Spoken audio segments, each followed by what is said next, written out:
Corría el año 1960 cuando los movimientos juveniles dispararon para distintos lados. Algunos siguieron al Che Guevara, el Che que murió allá en Bolivia. Otros se identificaron con los movimientos juveniles del año 1968 en Francia, en París. Y otros siguieron a un argentino, Mario Rodríguez Cobos.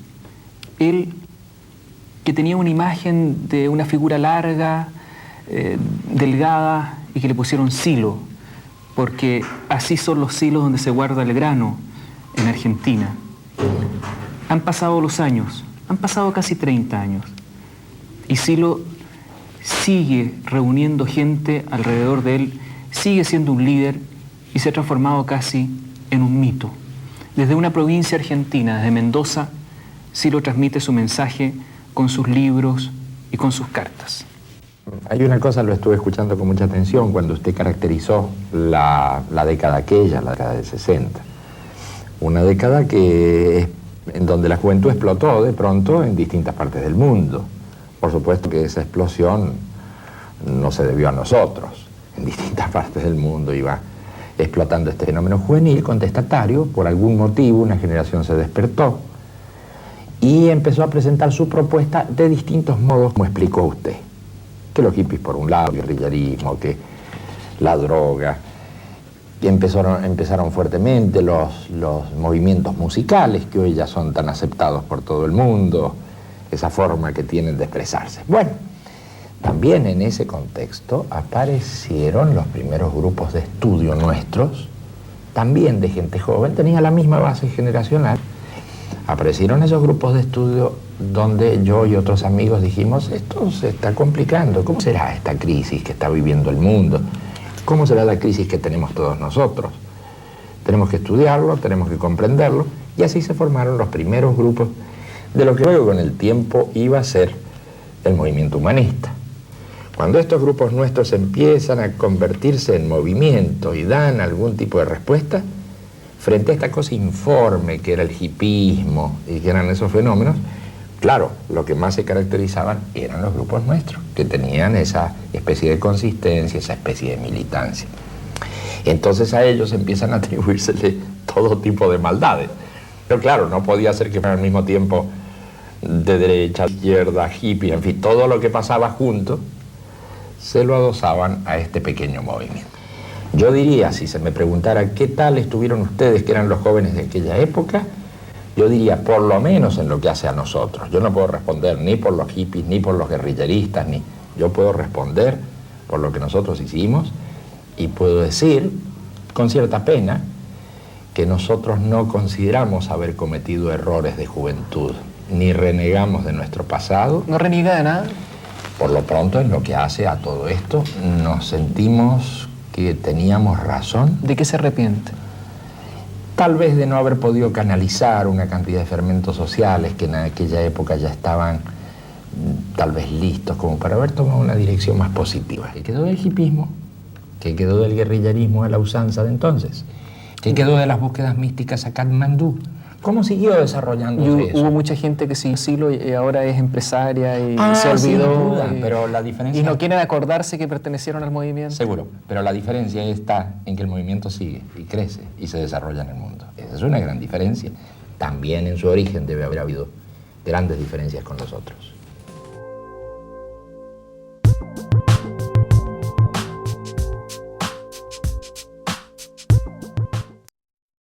Hay una diferencia de diagnóstico muy grande entre el movimiento humanista, ustedes, y los diagnósticos generales, porque hay gente que tiene mucha razón para estar optimista en el sentido de que la humanidad se ha puesto de acuerdo en la democracia representativa, esa vieja democracia representativa, en una economía más abierta y competitiva y en el respeto de la casa común, ¿no es cierto?, del medio ambiente. Y eso son como los pilares de la civilización del siglo XXI. Pero la pena es que no coincidimos en absoluto con ese diagnóstico. Ese es el problema. ¿Por qué? Y eso es lo que nos quita popularidad. Deberíamos decir lo otro, deberíamos echar incienso y decir qué maravilloso está todo. Entonces seríamos gente muy aceptada. Lo que nos está mostrando el mundo es una realidad muy diferente. El 80% de la población mundial está en el límite de la pobreza y hacia abajo de ese límite. Estamos viendo que las cosas no van bien en los sistemas de gobierno. La antigua democracia representativa, la división de los poderes, todo esto está hoy muy menoscabado. Se caen gobiernos completos como la democracia cristiana y otros partidos que acompañaron al pentapartito en Italia. Está tambaleando el gobierno socialista de Felipe González. Japón, que hasta hace muy poco tiempo era un modelo que nadie discutía, es un escándalo de sucesión de gobiernos que tránsitos de corrupción están poniendo a todo el país en una situación muy difícil. Ni hablar de lo que sucede con esa pobre África tan castigada, donde en una semana mueren 150.000 personas. No hablemos de las hambrunas tremendas que se ven en todas partes de ese continente y también en muchos puntos de América Latina. Se ha construido una sociedad deshumanizada y que peligrosamente no ha tomado el recaudo de formar nuevas alternativas, porque si este edificio tiene problemas, ¿cuáles son las escaleras de incendio? En un momento, tú sabes, existían las alternativas de que si salía mal un tipo de sociedad, se podía uno como Tarzán colgar de la liana y pasar a otra sociedad. Claro.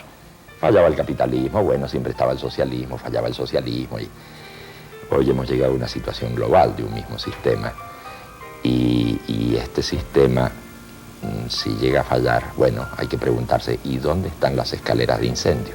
¿Cuáles son las alternativas? Este pensamiento pretende responder a ciertas preguntas, mínimamente, sobre la crisis actual. Hay quienes con quienes no nos podemos entender porque sostienen que no hay tal crisis. Entonces, claro, no hay posibilidad de discusión. Yo sostengo que sí hay crisis, que es muy profunda, que este sistema se va acercando hacia el colapso. A algunos puede divertirle esto, a nosotros no nos divierte tanto. Nos parece que es trágica la desocupación creciente, el cierre de fábricas, la descomposición colectiva de Europa y de otros modelos que existen acá.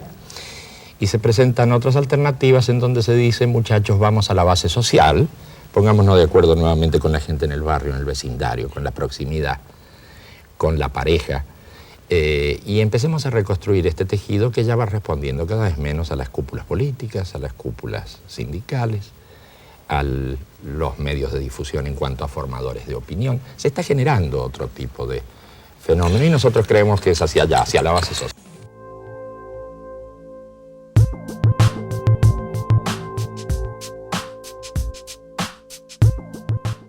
Usted dice la democracia formal se ha desestabilizado, no sirve, se terminó la democracia de la representatividad y usted propone la democracia real. Me interesa que usted me defina, uno, ¿en qué consiste la democracia real? Y dos, si ustedes no creen en la democracia formal, ¿por qué el Partido Humanista, que se inspira en usted, participó en las elecciones del 93 en Chile y participa en el fondo aspirando a estar en el Parlamento en esta democracia formal? Bien, en cuanto a la primera cosa, las bases de una república son la representatividad, la separación de poderes y el respeto por las minorías. Ya.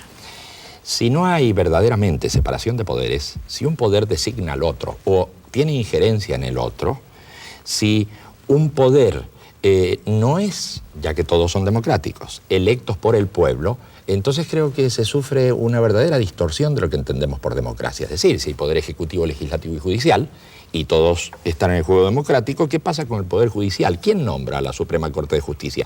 ¿El pueblo por votación directa? ¿Usted propugna que los jueces sean nombrados por votación universal y directa? Ah, sin duda. Frente a lo cual se podrá responder que bueno, que eso es politizar la función. ¿Cómo no va a estar politizada la función de los que cumplen con sus obligaciones en los distintos poderes? Por supuesto que lo está. Hagámoslo franco y no formal.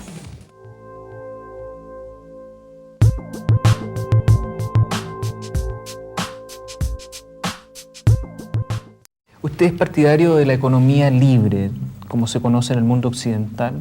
No, de ninguna manera. ¿Cómo debería ser la economía? Por lo pronto no creo que sea libre. Por lo pronto esto de jugar, de que hay leyes de mercado y demás, esas leyes de mercado no existen. Lo que existe es la regulación de distintos grupos de intereses que en ocasiones abren una válvula, en otras la cierran. De ninguna manera creo que el uso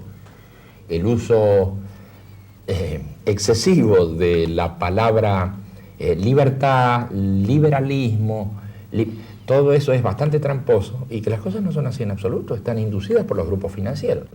En una empresa cualquiera, la ganancia es para el capital y el salario o el sueldo es para el trabajador. Ahora bien, si esa ganancia es para el capital, es precisamente porque se tiene la concepción de que el que arriesga es el capital. Desde nuestra concepción humanista, el riesgo es el riesgo humano del trabajador, porque el trabajador, si se le cierran las puertas de trabajo, pierde su vida, pierde la cantidad de años que ha dedicado a ese esfuerzo y además pone en peligro a su familia, a sus niños y a todos aquellos que le rodean. Entonces hay que replantear este tema de quién pone el peligro de su vida en juego. Cuando el capital domina la empresa y de pronto, en lugar de esa ganancia reinvertirla en el proceso productivo, o si hay saturación de mercado y no se pudiera ampliar esa empresa para abrir nuevas fuentes de trabajo, ese capital debería de todos modos volcarse nuevamente al circuito productivo y abrir nuevas fuentes de trabajo. El tema acá son las fuentes de trabajo y el aumento de la producción.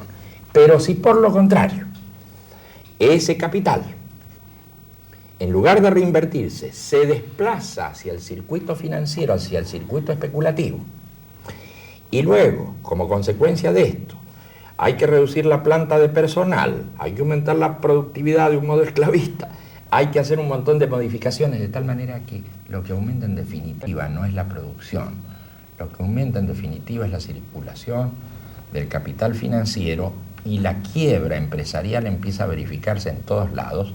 El que termina perjudicado es el trabajador que se queda en la calle sin fuentes de trabajo. ¿Pero los bancos acaso no prestan dinero para que se formen nuevas empresas? Sin duda, prestan dinero y entonces exigen cómo deben ser manejados esos dineros. Por ejemplo, lo prestan a nivel internacional. Se lo prestan, que son los créditos blandos que otorgan en un momento dado a una dictadura dada.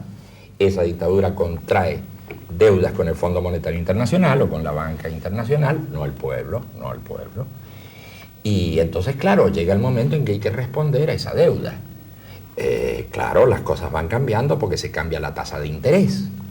En definitiva, comienza a armarse una ampliación tal que al final nunca se puede pagar la deuda y se está mucho más endeudado que cuando se prestó por primera vez. Es decir, el pago que hay que ir efectuando se hace cada vez más astronómico, es lo que sucede en la economía de casi todos los países de América Latina.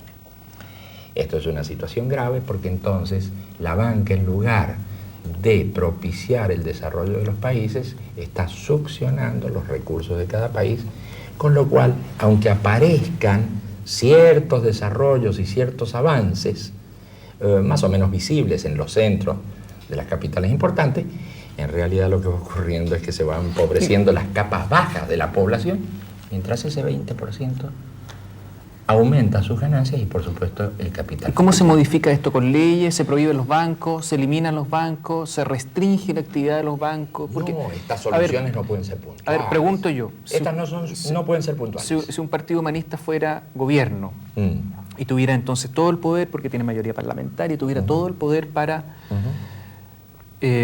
modificar el estado de cosas en un país, ¿qué es lo que harían? ¿Elimina los bancos? No, utiliza los bancos para que presten sin usura. Acá hay que empezar a revalorizar el valor del trabajo. Acá creo yo que va a haber una gran discusión. Pero eso lo dice todo el mundo, lo dicen los empresarios. Y me parece muy bien, va a haber que hacerlo entonces, porque todavía no se hace. Entonces, si los empresarios están diciendo eso, enhorabuena, empecemos la discusión.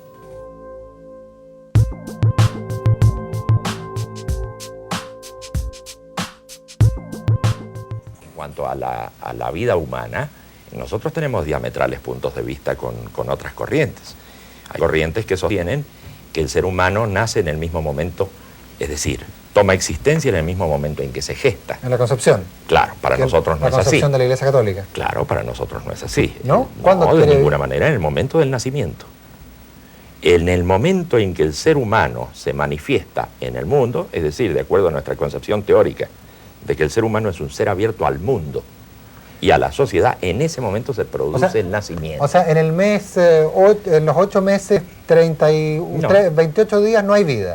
Sí que hay vida, pero no estamos hablando de vida humana. No hay un ser humano. El ser humano se va constituyendo y el ser humano es un ser histórico y no un ser con naturaleza. ¿Pero qué diferencia tiene el ser del mes de lo que nació al ser que tiene un día. Cambió de medio. Y el cambiar de medio lo hace de un ser humano a un ser animado, sencillamente. No, lo hace un proyecto humano en todo caso. Es un ser animal que puede convertirse o no en ser humano. Pero el nacimiento para nosotros es la parte fundamental de cambio de medio, en donde el ser humano se abre al mundo en el momento de nacer. Pero entonces, bajo esa óptica, sí, sería perfectamente justificable el aborto en cualquiera de las etapas del embarazo, ya que no estaríamos en presencia de un ser humano. Así es. Y si lo que estamos preservando es el valor de la vida, de acuerdo a su teoría, no hay vida. Sí que hay vida, no lo que no hay es ser humano. No hay vida humana, no hay un ser humano.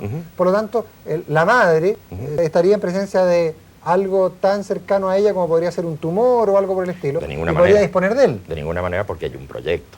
Toda madre que quiere tener un niño está pensando ¿Y la que no quiere? En un proyecto de vida. Y la que no quería, el embarazo no deseado. Y la que no quería, tendremos que ver qué es lo que dice la madre. Y tendremos que llamar a un gran debate.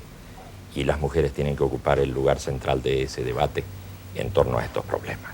Yo creo que estas cosas no hay que ocultarlas. Hay líderes que están a favor del aborto en determinadas circunstancias, hay otros que están a favor del divorcio, hay otros que también hablan en contra de en favor de la familia o de esta familia real, como usted la llama. Claro. Bueno, pero ¿en qué se diferencia usted de esos líderes? Le digo esto, y es cierto lo que dice, pero yo también lo he visto, lo he observado. A veces me parece que mucha gente que coincide con el punto de vista de uno no coincide en otros puntos. ¿Por qué sí en unos puntos y por qué no?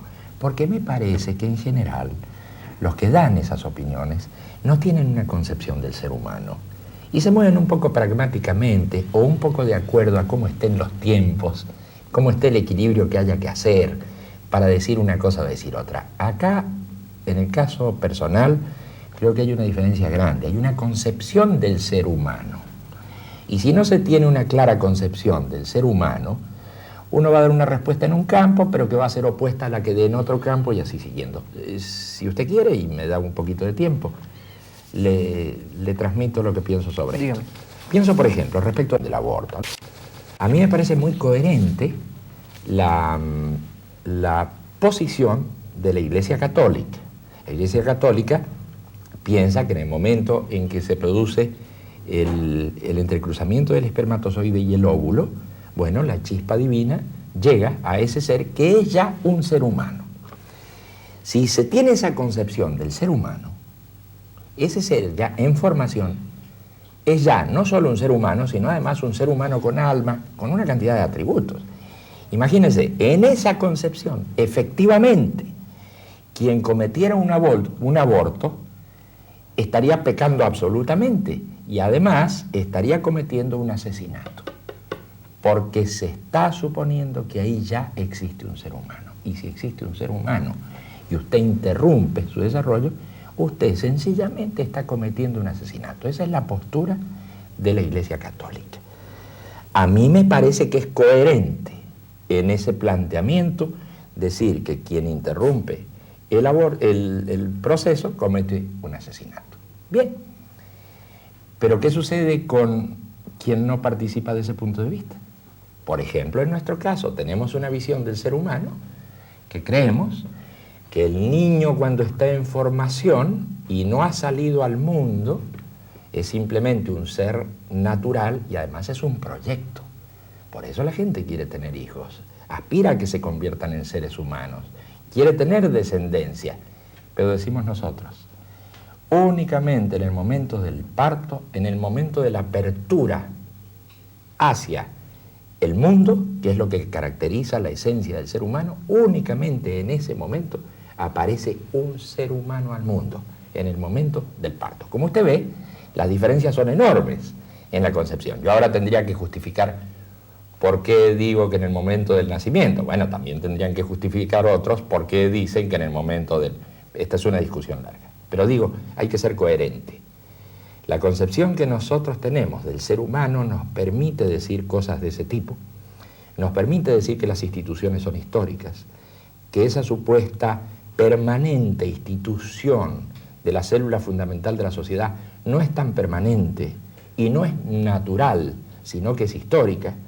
Nos permite decir que las voluntades son las que importan, porque son las que dan la dirección a los actos humanos y que entonces en un momento nos ponemos de acuerdo y en otros si estamos en desacuerdo hay que solucionar estas cosas. es la concepción del ser humano.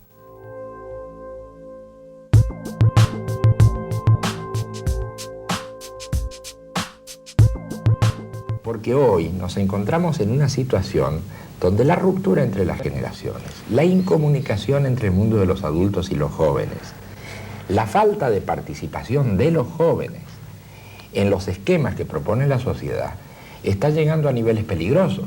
Si toda una generación no participa en ese esquema, la cosa puede complicarse porque se traban los mecanismos y además porque se pueden intentar otras formas de participación de lo más violentas. Yo decía que era importante comprender aquella época porque al comprenderla bien nos ayudaría a ver la situación de hoy, donde aquella ruptura generacional que se produjo, donde los palos que recibieron los jóvenes, en todo sentido,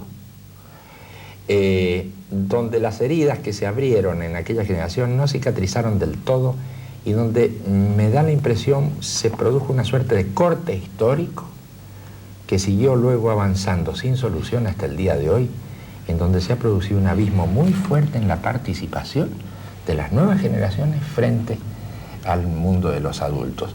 Por eso yo digo que no estuvo bien interpretado, bien realizado, bien entendido, no ayudó a entender este proceso el haber disparado una actividad histérica frente a la contestación de los jóvenes que se expresaban bien o mal, pero empezaban a expresarse en un mundo, era un mundo joven que se abría. Eso no se interpretó correctamente y eso ha traído consecuencias hasta el día de hoy. Acá hay un problema de fondo más que de análisis intelectual. Yo recuerdo las últimas palabras de Willy Brandt, que fue un gran político y un hombre además de mucho coraje cívico. Estaba él por morir, sí llegaron algunos periodistas a verlo. Y le dijeron, hace poco tiempo de esto, y le dijeron, oiga, ¿cómo interpreta usted este neonazismo en la Alemania que usted ha querido tanto, por la que sufrió tanto? ¿Cómo es que las nuevas generaciones, los jóvenes, empiezan de nuevo con el neonazismo, con la barbarie, con todas estas cuestiones? Y el pobre Willy Brandt dijo, no dio la explicación que hubiera dado un político. Y es bueno porque cada vez reciben menos sueldo, o hay desalojo, o hay... Él le dijo, yo creo que los jóvenes están desesperados. Me pareció una respuesta muy importante. Yo no sé si hay que hacer tanta disección de los jóvenes. Yo creo que están en una situación muy difícil y que hay cosas superficiales que los atraen, pero hay cosas más profundas que los atraen, que no es exactamente una cosa etérea, es una cosa de supervivencia, de su propia existencia. ¿Por qué los jóvenes pueden interesarse por este pobre pensamiento nuestro? Porque deben reconocer alguna verdad, no solo racional, sino vital, alguna verdad en su existencia, en todo lo que... ¿Desde cuánto tiempo, cuántos años que están desesperados? ¿Cuántas décadas que están desesperados? Sí, hace tiempo, pero ahora es serio.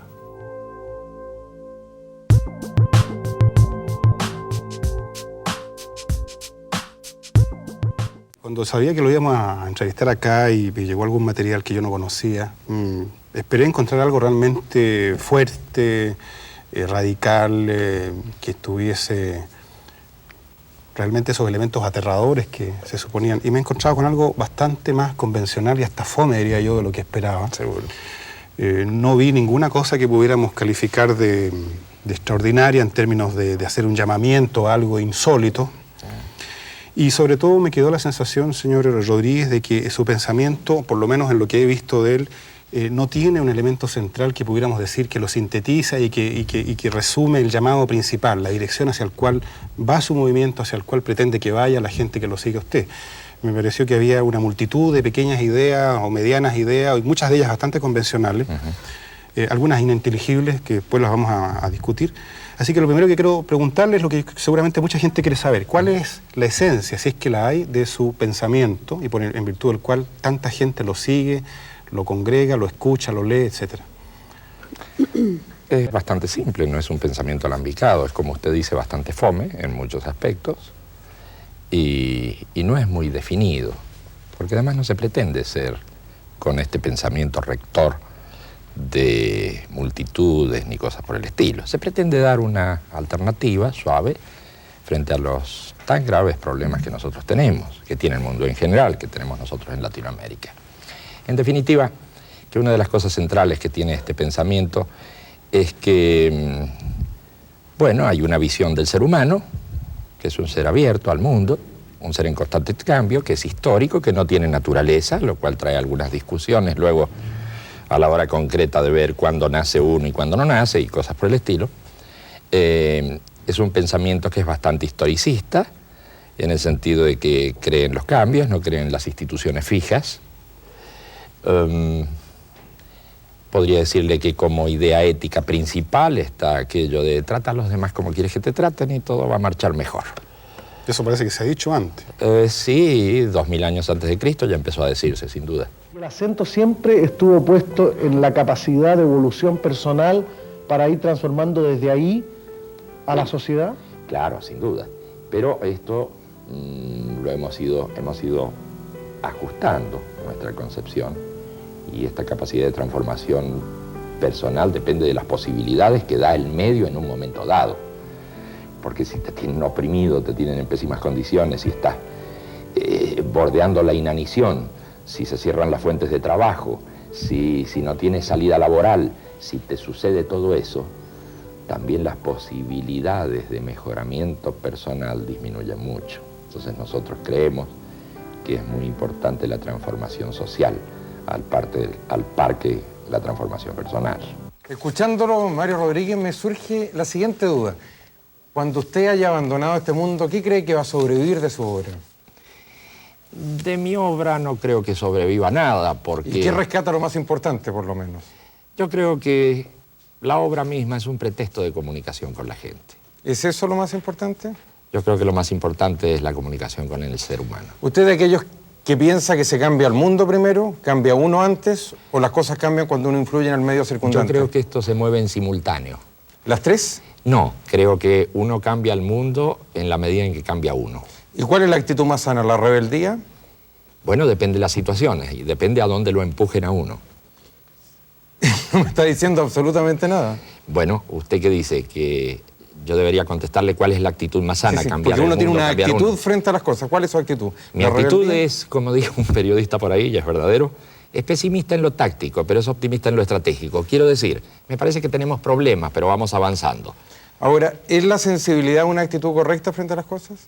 Es una forma de sentir el mundo a través de la sensibilidad, de la percepción, de la piel, no solo por las ideas. Las ideas, cuando Hegel estaba muy viejito, ese gran pensador, terminó diciendo, la razón es un hueso, algo descarnado, algo que no permite al final llegar a la realidad. Cosas concretas. ¿Sí? ¿Cuáles son los tres factores que identificaría usted como los principales de cambio hoy en el mundo? Bueno, Uno. el alejamiento de la juventud del poder institucionalizado. ¿Esto está diciendo que el motor de la historia es la crisis generacional? Sin duda, siempre lo dije. Número dos. En segundo lugar, la concentración del capital financiero cada vez en menos manos. En tercer lugar, la desaparición de los estados nacionales por las regionalizaciones que vienen de la mano o de la LALC, o de, en fin, de distintas, de la Comunidad Económica Europea, del Tratado de Libre Comercio, las regionalizaciones que están barriendo con los estados nacionales. Creo que es un punto de crisis, a lo mejor para bien, pero es un punto de crisis. ¿Qué sí. diría usted que es más importante, la libertad o la igualdad? La libertad sin duda. ¿Y la moral? Porque en cuanto a la igualdad tengo mis serias dudas. Yo creo en la confluencia, en la convergencia de las diversidades. ¿Cuál es el límite de la libertad? La libertad del otro. ¿Puede existir libertad sin responsabilidad? La responsabilidad es algo que tiene que ver con el compromiso y no que tiene que ver con leyes impuestas. Y se compromete aquel que puede elegir entre posibilidades. ¿Dónde metemos la moral? La moral, decía Lenin, es una salsa fetichista para una comida útil. Yo no lo afirmo del todo, pero creo que la moral muchas veces ha estado al servicio, la moral entre comillas. ¿Cuál moral? La moralina ha estado al servicio de cosas que nada tienen que ver con lo que entiendo como la moral de tratar a otros como quieres que te traten. Ahora, usted ya no desata pasiones, ¿eso le da alegría, pena? Me parece muy bien no desatarlas. La pena es que las desata. Fue un lapso eso. Sin duda. ¿Cómo compara los 60 con los 90, Mario Rodríguez? Creo que las cosas han cambiado enormemente. ¿En qué fueron magníficos los 60? En ninguna cosa. Me ¿En parece qué fueron que la rebelión deplorables? juvenil de los años 60, que fue tan publicitada, fue un fiasco. ¿En qué fueron deplorables?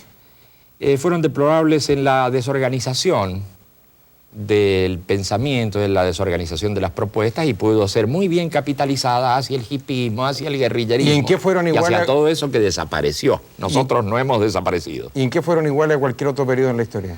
¿En qué fueron iguales? En la dialéctica generacional misma, en el hecho de que una generación joven se opone a una generación que está en el poder. ¿A los 56 años ya comienza a pensar en la muerte o todavía no? Siempre he pensado en la muerte. Sí, sí. Yo creo que en general hay muchas cosas que hacen que la gente eluda la mirada de la muerte para hacer cosas. Siempre tengo en cuenta el hecho de la muerte y me parece muy importante. Última pregunta, ¿qué le gustaría que figurara en su epitafio? Fue una buena persona, pero un mal escritor.